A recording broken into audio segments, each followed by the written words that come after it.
तो स्टूडेंट्स, आज का हमारा टॉपिक है, आप लोगों ने पढ़ा कि प्राइमरी और सेकेंडरी में क्या डिफरेंस होता है। तो आज हमें प्राइमरी सोर्स के बारे में पढ़ना है कि जो प्राइमरी सोर्स है उसका डाटा कलेक्ट कैसे किया जाता है।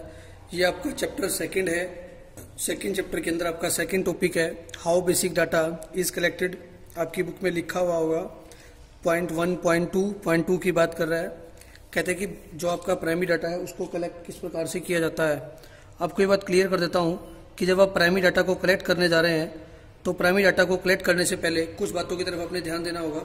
सबसे पहले आपको प्राइमरी डाटा के बारे में मालूम हो कि प्राइमरी डाटा होता क्या है। इसको आप पहले बड़े आसानी से पढ़ चुके हैं कि प्राइमरी डाटा वो डाटा है जिसे हम फर्स्ट टाइम कलेक्ट कर रहे हैं, ठीक है, और जो किसी भी इन्वेस्टिगेशन के लिए पहली बार डाटा इकट्ठा किया जा रहा है उसको प्राइमरी डाटा कहते हैं। तो प्राइमरी डाटा को इकट्ठा करने के कुछ टेक्निक्स, कुछ तरीके, कुछ मेथड्स बनाए गए हैं जिसको हमें क्या करना होगा, फॉलो करना होगा। सबसे पहला आता है आपका डायरेक्ट पर्सनल इन्वेस्टिगेशन मेथड। ध्यान रखिएगा, होल्ड डायरेक्ट पर्सनल इन्वेस्टिगेशन। आइए मैं इसको पढ़ के बता देता हूँ कि डायरेक्ट पर्सनल इन्वेस्टिगेशन क्या होता है। देखिए, डायरेक्ट का मतलब हो गया खुद उस बंदे से जाकर के मिलना, डायरेक्टली, जैसे हम बोलते हैं फेस टू फेस बात करना, डायरेक्ट बात करना। पर्सनल का मतलब उस पर्सन से जाकर के हम खुद मिलेंगे। इन्वेस्टिगेशन का मतलब पूछताछ करना। आपको मैंने इसमें बताया था कि एक इन्वेस्टिगेटर होता है। इन्वेस्टिगेटर वो व्यक्ति है, वो पर्सन है जो किसी इंफॉर्मेशन को कलेक्ट कर रहा है, ठीक है। तो डायरेक्ट पर्सनल इन्वेस्टिगेशन के अंदर हमारा जो इन्वेस्टिगेटर है वो इन्फॉर्मेंट के पास, इन्फॉर्मेंट वो व्यक्ति है जो हमें क्या करता है, इन्फॉर्मेशन प्रोवाइड करता है। तो इस मेथड के अंदर इन्वेस्टिगेटर इन्फॉर्मेंट के पास खुद जाएगा और उससे सारी की सारी इन्फॉर्मेशन फेस टू फेस क्या करेगा, कलेक्ट करेगा। उसे हम कहते हैं डायरेक्ट पर्सनल इन्वेस्टिगेशन।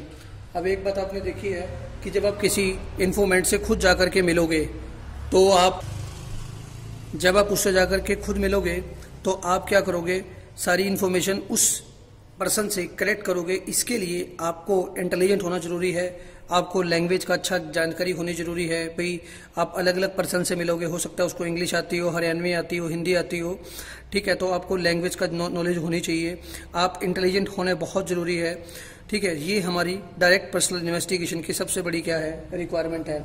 और डायरेक्ट पर्सनल इन्वेस्टिगेशन के अंदर जब आप इन्फॉर्मेंट के पास जाओगे तो आपको ये भी पता है कि आपको टाइम बहुत ही ज़्यादा लगेगा, और टाइम लगेगा और हर व्यक्ति से आपको मिलना पड़ेगा।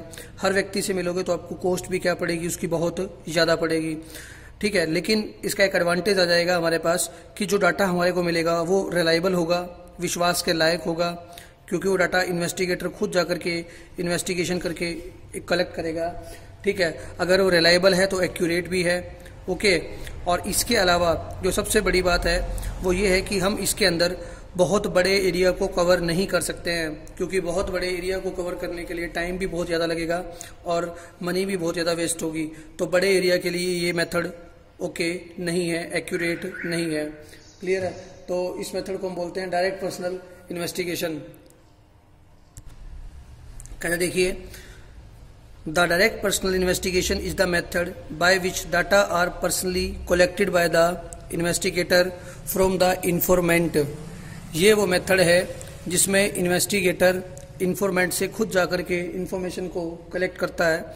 इन other words, the investigator establish direct relationship with the person, यानी कि इन्वेस्टिगेटर इन्फॉर्मेंट से डायरेक्ट रिलेशन करता है, उससे डायरेक्टली जाकर के मिलता है। From home the information is to be obtained, उस व्यक्ति से जिससे हमारे को इन्फॉर्मेशन क्या करनी है, कलेक्ट करनी है, क्लियर। आगे चलते हैं। The success of this method however requires that the investigator should be very diligent, efficient, impartial and tolerant। आपको ये भी पता होना चाहिए कि जिस व्यक्ति से आप मिलने जा रहे हैं वो वेरी डाइलिजेंट का मतलब हो गया बहुत हार्ड वर्किंग होना बहुत जरूरी है, ठीक है। एफिशिएंट, कुशल होना बहुत जरूरी है। इम्पार्शियल का मतलब हो गया वो किसी के पार्शलिटी नहीं कर सकता। जब आप अलग अलग तरह के लोगों से मिलोगे, ऐसा नहीं है कि आप किसी एक बंदे से अलग इन्फॉर्मेशन इकट्ठा करो, किसी एक से अलग इन्फॉर्मेशन इकट्ठा करो। एंड टॉलरेंट, जो बंदा इन्फॉर्मेशन को इकट्ठा करने जा रहा है, जो इन्वेस्टिगेटर इन्फॉर्मेशन को इकट्ठा करने जा रहा है, उसे टॉलरेंट बहुत होना चाहिए। मतलब ये है कि अलग अलग तरह के लोग मिलते हैं, कोई गुस्से वाला होता है, कोई ठंडे स्वभाव का होता है, तो हमें उसके अकॉर्डिंग क्या है, इन्वेस्टिगेटर का टॉलरेंट बहुत होना बहुत जरूरी है, ठीक है। Direct contact with the workers of industry to obtain information about their economic condition is example of this method. Direct contact with the workers of industry, किसी इंडस्ट्री के वर्कर से मिलना, to obtain information about their economic condition, economic condition के बारे में जानने के लिए अगर आप किसी इंडस्ट्री के वर्कर से डायरेक्टली जाकर के मिलते हैं तो ये हमारा कौन सा मेथड हो गया, डायरेक्ट पर्सनल इन्वेस्टिगेशन। मान लीजिए किसी फैक्ट्री के पास फैक्ट्री के कर्मचारी हैं और हम फैक्ट्री के कर्मचारियों से डायरेक्टली जाकर के मिल रहे हैं, तो ये आपका कौन सा मेथड हो जाएगा, डायरेक्ट पर्सनल इन्वेस्टिगेशन हो जाएगा। हम उनकी इकोनॉमिक कंडीशंस के बारे में जानना चाहते हैं, भाई आपकी इनकम अर्निंग कितनी है, आपका एक्सपेंडिचर कितना है, ठीक है, तो उसको हम बोलते हैं डायरेक्ट पर्सनल इन्वेस्टिगेशन। आगे चलते हैं, कहता है कि सूटेबिलिटी, ये मेथड कहाँ सूट करता है, कहता है जहाँ पर इन्वेस्टिगेशन का जो एरिया है वो बहुत छोटा हो, बड़ा ना हो, इज नॉट वेरी लार्ज का मतलब है ज़्यादा बड़ा ना हो, जहाँ पर हमारे को डाटा की ओरिजिनलिटी की जरूरत होती है उस जगह पर ये मेथड क्या रहता है, ठीक रहता है। तीसरा, एक्यूरेसी की बहुत ज़्यादा जरूरी हो तब डायरेक्ट पर्सनल इन्वेस्टिगेशन सही मेथड रहता है। और when direct contact with the informant, जब हमारे को इन्फॉर्मेंट से डायरेक्टली मिलना जरूरी हो उस केस में डायरेक्ट पर्सनल इन्वेस्टिगेशन मेथड ठीक रहता है। ओके है, मैं फिर से रिपीट कर देता हूँ, जब आपको डाटा एक्यूरेट चाहिए हो, आपको जो डाटा की इन्फॉर्मेशन मिली है वो आपने सेक्रेट रखनी है, और जो आपके पास direct contact with the informant is required, required का मतलब जरूरी है, तभी ये पॉसिबल, तभी मतलब ये मेथड क्या रहेगा, सूट करेगा आपको।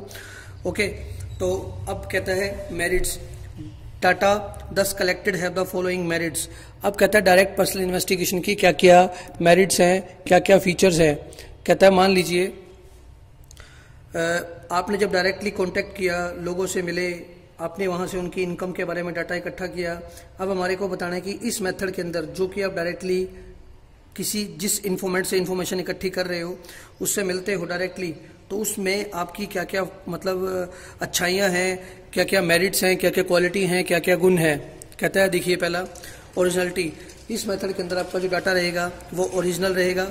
दूसरा, data are fairly accurate when personally collected, जब आप डाटा खुद इकट्ठा करेंगे तो आपको पता है एक्यूरेसी सही होगा वो डाटा, और जब कोई डाटा आप खुद इकट्ठा कर रहे हैं, इन्वेस्टिगेटर खुद इकट्ठा कर रहा है, और एक्यूरेसी होने के साथ साथ वो रिलायबल भी होगा, विश्वास करने के लायक भी होगा। Because the information is collected by the investigator himself, reliability of data is not doubted, हम उसके जो डाटा इकट्ठा करके लाया है, जो इन्फॉर्मेशन इकट्ठी करके लाया है उसके ऊपर शक नहीं कर सकते हैं। और फिर बोलता है रिलेटेड इन्फॉर्मेशन, जब आप किसी पर्सन से डायरेक्ट कांटेक्ट करते हैं तो आप उससे जिस इन्वेस्टिगेशन के लिए आप गए हो उसके अलावा भी आप उससे कई प्रकार के क्वेश्चन कर सकते हैं, और उससे संबंधित बहुत सारी इन्फॉर्मेशन भी आपको क्या अवेलेबल हो सकती है। तो कह रहा है when in direct contact with the informants the investigator may obtain other related information as well.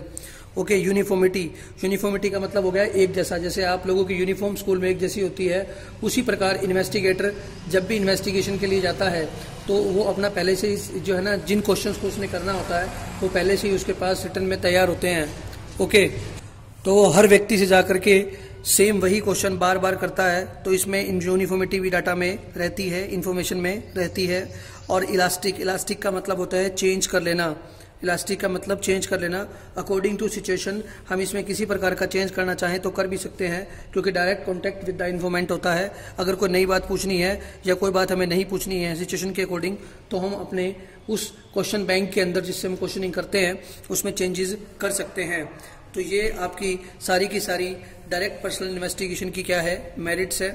एक बार शॉर्ट में बोल देता हूँ, डाटा ओरिजिनल होता है, डाटा एक्यूरेट होता है, ओरिजिनल है तो एक्यूरेट भी होगा और रिलायबल भी होगा, और रिलेटेड इन्फॉर्मेशन हमारे को मिल जाती है उसके आसपास की। फिर इसके अलावा यूनिफॉर्मिटी डाटा के अंदर रहती है और डाटा इलास्टिक रहता है। अब क्या बोलता है कि डीमेरिट्स, कहता है इन सब मेरिट्स के होने के बावजूद भी क्या इस मेथड के अंदर कुछ कमियां हैं। जी हाँ, बिल्कुल कमियां हैं। जैसे कि मैंने आपको स्टार्टिंग में बता दिया था कि इस मेथड के अंदर आप ज़्यादा बड़ा एरिया कवर नहीं कर सकते हैं, तो जहां एरिया छोटा है, जहां हमें इन्वेस्टिगेशन करनी है वो एरिया छोटा है, तभी हम इसके लिए यूज कर सकते हैं, लेकिन बड़े एरिया के लिए ये मेथड हमारा सही नहीं है। दूसरा कहता है पर्सनल बायस, पर्सनल बायस का मतलब होता है पक्षपात करना। कहता है this method is highly prone to personal bias of the investigator, कह रहा है कि ये मेथड बायस कैसे है, इसमें भेदभाव कैसे हो सकता है, पक्षपात कैसे हो सकता है। जो इन्वेस्टिगेटर है वो इन्फॉर्मेशन इकट्ठा करने के लिए जा रहा है। अब मान लीजिए किसी फैक्ट्री के अंदर वो इन्फॉर्मेशन इकट्ठी करना गया और वो फैक्ट्री का मालिक उसका जानकार है, या उसके अंदर जो जिस बंदों से हम कलेक्शन इन्फॉर्मेशन इकट्ठी कर रहे हैं उसके बारे में हम डाटा सही दिखाना नहीं चाहते हैं, तो हम उसमें क्या कर सकते हैं, चेंजेस कर सकते हैं उसके अकॉर्डिंग अपने आप में जो क्वेश्चनिंग करनी है या उसके आंसर लिखने हैं, तो इन्वेस्टिगेटर खुद अपने लेवल पर चेंज कर सकता है क्योंकि वो उसका जानकार है। As a result the data may lose their credibility. Lose their credibility इस प्रकार के केस के अंदर जब इन्वेस्टिगेटर कुछ बाइसनेस कर लेता है तो डाटा अपनी रिलायबिलिटी को, अपनी क्रेडिबिलिटी को क्या कर देता है, खो देता है। क्रेडिबिलिटी का मतलब होता है विश्वसनीयता को खो देता है। कॉस्टली, ये मैंने पहले ही पढ़ लिया है। ये मेथड बहुत ही एक्सपेंसिव है क्योंकि इसके अंदर टाइम बहुत ज़्यादा लगता है, पैसे बहुत लगते हैं और एफर्ट्स बहुत ज़्यादा लगते हैं। फिर बोलता है लिमिटेड कवरेज, क्योंकि हमने पहले ही पढ़ लिया कि ये बड़े एरिया के लिए सही नहीं है, तो इसमें जो इन्वेस्टिगेशन का जो एरिया रहेगा वो बहुत स्मॉल रहता है। The result are therefore less representative, तो आपने छोटे एरिया को कवर करके बड़े के ऊपर अंदाजा लगाया है तो ये रिप्रेजेंट सही नहीं करता है। This may lead to wrong conclusion. Okay, कह रहा है कि आपने इसमें क्या किया, जो इन्वेस्टिगेशन किया वो थोड़े एरिया के लिए किया और थोड़े एरिया के बेस पर आप पूरा का पूरा डाटा एकदम से नहीं बता सकते हैं, तो ये क्या होता है, लेस रिप्रेजेंटेटिव होता है क्योंकि ये इन्फॉर्मेशन गलत भी प्रोवाइड कर सकता है। तो एक बार शॉर्ट में बोल देता हूँ, एक तो ये एरिया क्या करता है, बहुत कम एरिया को कवर करता है, बड़े एरिया को कवर नहीं करता है। दूसरा, इसमें इन्वेस्टिगेटर का पर्सनल बाइसनेस हो सकता है। तीसरा, ये मेथड बहुत ही कॉस्टली होता है। और चौथा, लिमिटेड कवरेज, इसके एरिया जो होता है बहुत कम एरिया को कवर कर पाता है, इसके ऊपर विश्वास इसलिए हम ज़्यादा नहीं कर पाते हैं। तो ये था आपका पहला method, direct personal investigation. Total 4 method है। अब आपको मैं इसका दूसरा मेथड करवाने जा रहा हूँ, इनडायरेक्ट ओरल इन्वेस्टिगेशन। इस मेथड के अंदर आप क्या करेंगे, जब एक इन्वेस्टिगेटर इन्फॉर्मेशन को कलेक्ट करता है तो इन्फॉर्मेशन को कलेक्ट करने के लिए वो directly face to face contact नहीं करता है, इसलिए इसका नाम डायरेक्ट ना करके वो इनडायरेक्टली किसी और के बारे में इन्फॉर्मेशन को कलेक्ट करता है। कहता है इनडायरेक्ट ओरल इन्वेस्टिगेशन। इनडायरेक्ट का मतलब डायरेक्टली इन्फॉर्मेशन इकट्ठी ना करना, यानी कि जब एक इन्वेस्टिगेटर इन्फॉर्मेशन को कलेक्ट करने के लिए जाता है तो पहले वाले मेथड के अंदर जिस पर्सन से हमें इन्फॉर्मेशन को कलेक्ट करना है उससे हम डायरेक्टली मिलते हैं, लेकिन इस मेथड के अंदर जिस पर्सन के बारे में इन्फॉर्मेशन इकट्ठी करनी है हम उस पर्सन से नहीं मिलते हैं, बल्कि उसके बारे में जिन लोगों को जानकारी होती है उन लोगों से इन्फॉर्मेशन को इकट्ठा करते हैं। तो फॉर एग्जाम्पल के लिए मान लीजिए, जैसे हमने पीछे वाले क्वेश्चन के अंदर ही पढ़ा, पीछे वाले मेथड के अंदर ही हमने पढ़ा कि डायरेक्ट पर्सनल इन्वेस्टिगेशन के अंदर जो हमारा इन्वेस्टिगेटर है वो हमारे फैक्ट्री के वर्कर से डायरेक्टली मिलता है और वहां से इन्फॉर्मेशन को इकट्ठा करता है, लेकिन इनडायरेक्ट के अंदर वो वर्कर्स से उनकी इकोनॉमिक कंडीशंस के बारे में जानना चाह रहा है, सेम पहले की तरह, लेकिन अब की बार वो उन वर्कर से नहीं मिलेगा बल्कि उनके एम्प्लॉयर से मिलेगा। तो उस एम्प्लॉयर से इन्फॉर्मेशन को इकट्ठा करेगा डायरेक्टली, और वो क्या कर रहा है, जिनके बारे में जानकारी चाह रहा है उनसे इन्फॉर्मेशन कलेक्ट नहीं कर रहा है। मैं शॉर्ट में अगर बात कहूँ कि अगर आरपीएस के मालिक से उनके कर्मचारियों की सैलरी के बारे में पूछा जाए, उनके एम्प्लॉइज की सैलरी के बारे में पूछा जाए, जब एम्प्लॉइज से डाटा इकट्ठा किया जाएगा तो उसको बोलेंगे डायरेक्ट पर्सनल इन्वेस्टिगेशन, लेकिन जब एम्प्लॉइज से डाटा को इकट्ठा ना करके बल्कि उनके ओनर से यानी कि स्कूल के मालिक से इन्फॉर्मेशन इकट्ठी की जाती है तो उसको इनडायरेक्ट ओरल इन्वेस्टिगेशन कहा जाता है। क्लियर है? आइए पढ़ते हैं। कहता है indirect oral investigation is the method by which information is obtained not from the person regarding whom the information is needed. उस व्यक्ति से इकट्ठी नहीं की जाती। It is collected orally, orally का मतलब बोल करके, from the other person who are expected to process the necessary information. It is collected orally from other person, किसी और व्यक्ति से यानी कि स्कूल के मालिक से या फैक्ट्री के मालिक से, who are expected to process. Process का मतलब होता है उसके पास सारी जानकारी इकट्ठी होती है, नेसेसरी इन्फॉर्मेशन जो इन्वेस्टिगेटर को चाहिए होती है। These other persons are known as witness. जिस व्यक्ति से इन्फॉर्मेशन इकट्ठी ली जाती है यानी कि जो एम्प्लॉयर से ली है, मालिक से ली है, ठीक है, तो उस बंदे को हम लोग क्या बोलते हैं, विटनेस कहते हैं। For example, by this method the data on the economic conditions of workers may be collected from their employers rather than the workers themselves. इसके लिए इसके अंदर हम जो है ना मालिक से यानी कि एम्प्लॉयर से इन्फॉर्मेशन को इकट्ठा करते हैं, ना कि उनके कर्मचारियों से। ओके, तो ये मेथड सुटेबिलिटी कहाँ होता है? बड़ी सिंपल सी बात है। जो डायरेक्ट पर्सनल इन्वेस्टिगेशन था वो उन जगह पर सुटेबल था जहां पर एरिया क्या था, बहुत स्मॉल था, और ये उन जगह पर सही रहेगा जहां पर एरिया क्या रहेगा, large. The field of investigation is relatively large it is not possible to have direct contact with the concern informant. इसके अंदर हम लोग डायरेक्टली इन्फॉर्मेंट से कॉन्टैक्ट नहीं करते हैं, जबकि डायरेक्ट पर्सनल इन्वेस्टिगेशन के अंदर हम लोग उससे डायरेक्ट कॉन्टैक्ट करते थे। The concerned informants are not capable of giving information because of their ignorance or illiteracy। कह रहा है ये उस जगह भी हम इस मेथड का यूज कर सकते हैं जहां पर जो इन्फॉर्मेंट है वो कैपेबल नहीं है इन्फॉर्मेशन को देने, इन्फॉर्मेशन प्रोवाइड करने के लिए, क्योंकि उसके पास या तो वो इग्नोर कर देता है या एजुकेशन की कमी है। इलिटरेट का मतलब है पढ़ा लिखा नहीं है, तो उसके पढ़ा लिखे ना हो पाने की वजह से वो इन्फॉर्मेशन हमारे को नहीं दे पा रहा है। तो इसलिए हम लोग उसके मालिक से क्या करते हैं, ये सारी इन्फॉर्मेशन कलेक्ट करते हैं। और नेक्स्ट बोलता है investigation is so complex in nature that only experts can give information. जो इन्वेस्टिगेशन कर रहे हैं वो इतनी कॉम्प्लेक्स है, इतनी मुश्किल है, ठीक है। नेचर दैट ओनली एक्सपर्ट्स, केवल एक्सपर्ट्स लोग ही हमारी इन्फॉर्मेशन को क्या कर सकते हैं, प्रोवाइड कर सकते हैं। तो क्लियर, ये था आपका indirect oral investigation. Indirect oral investigation एक ऐसा इन्वेस्टिगेशन है जिसमें मैं पहले भी बता चुका हूं कि इन्फॉर्मेशन को डायरेक्टली इन्वेस्टिगेटर किससे करता है, एम्प्लॉयर से कलेक्ट करता है, डायरेक्टली इन्फॉर्मेंट से कलेक्ट नहीं करता है, ठीक है। अब इसने बताया कि ये कहाँ कहाँ सुटेबल रहता है, जहाँ एरिया क्या हो, लार्ज एरिया हो, जहाँ पर हमारे को इन्फॉर्मेंट से कलेक्ट नहीं, इन्फॉर्मेंट से कांटेक्ट करने की जरूरत नहीं है, और जहाँ पर हमारा इन्फॉर्मेंट है वो पढ़ा लिखा एजुकेटेड नहीं है और इलिटरेसी है उसके अंदर, इसलिए। और जो नेक्स्ट आता है जहां इन्वेस्टिगेशन बहुत मुश्किल है और जो है ना स्पेशली एक्सपर्ट्स पर्सन ही क्या कर सकते हैं, इसको कलेक्ट कर सकते हैं। तो अब हम इसकी मेरिट्स के बारे में पढ़ते हैं, इसकी क्या क्या मेरिट्स हैं देखते हैं। पहले कहता है वाइड एरिया, जैसे ये जितनी भी ड्रॉबैक्स थी डायरेक्ट पर्सनल इन्वेस्टिगेशन की वो सारी की सारी यहाँ पर क्या बन जाएगी, इसकी मेरिट्स बन जाएंगी। कहता है लार्ज एरिया को यानी कि वाइड कवर एरिया कर सकते हो, ये मेथड कम एक्सपेंसिव होता है और इस मेथड के अंदर हम लोग एक्सपर्ट्स के ओपिनियंस को भी चूज कर सकते हैं।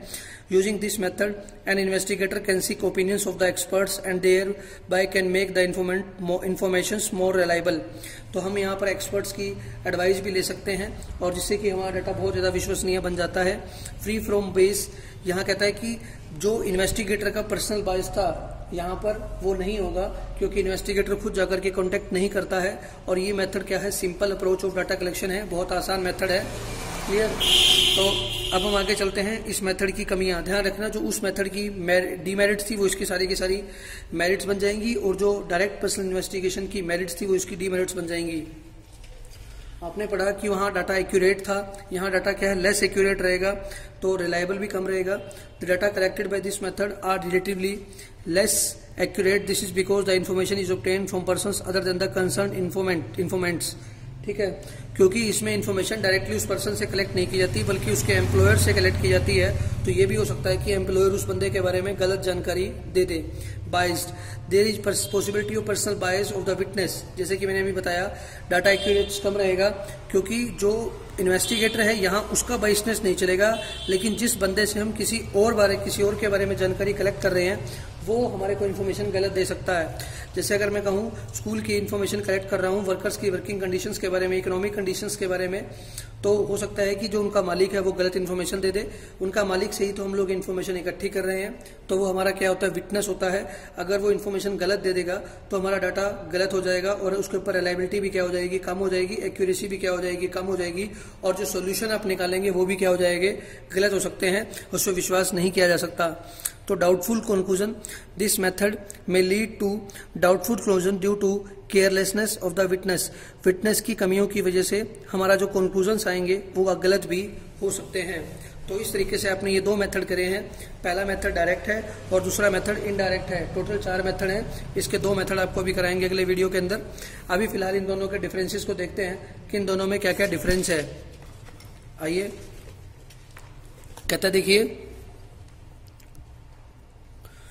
कहता है in the case of direct personal investigation the investigator establish direct contact with the informant. आपने पढ़ा कि डायरेक्ट पर्सनल इन्वेस्टिगेशन के अंदर वो डायरेक्टली इन्फॉर्मेंट से मिलता है, लेकिन इनडायरेक्ट और इन्वेस्टिगेशन के अंदर information is obtained by the contacting other than those about हुम इन्फॉर्मेशन इज सोट।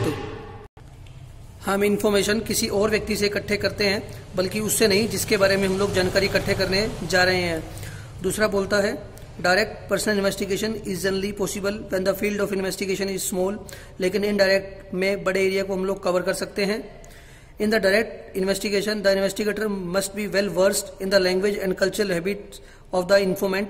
आपने पढ़ा है कि डायरेक्ट पर्सनल इन्वेस्टिगेशन के अंदर हमारे इन्वेस्टिगेटर को लैंग्वेजेस का नॉलेज होना बहुत जरूरी है, और जिस जगह हम लोग इन्फॉर्मेशन इकट्ठी करने जा रहे हैं वहाँ पर अलग अलग कल्चर के लोग होते हैं।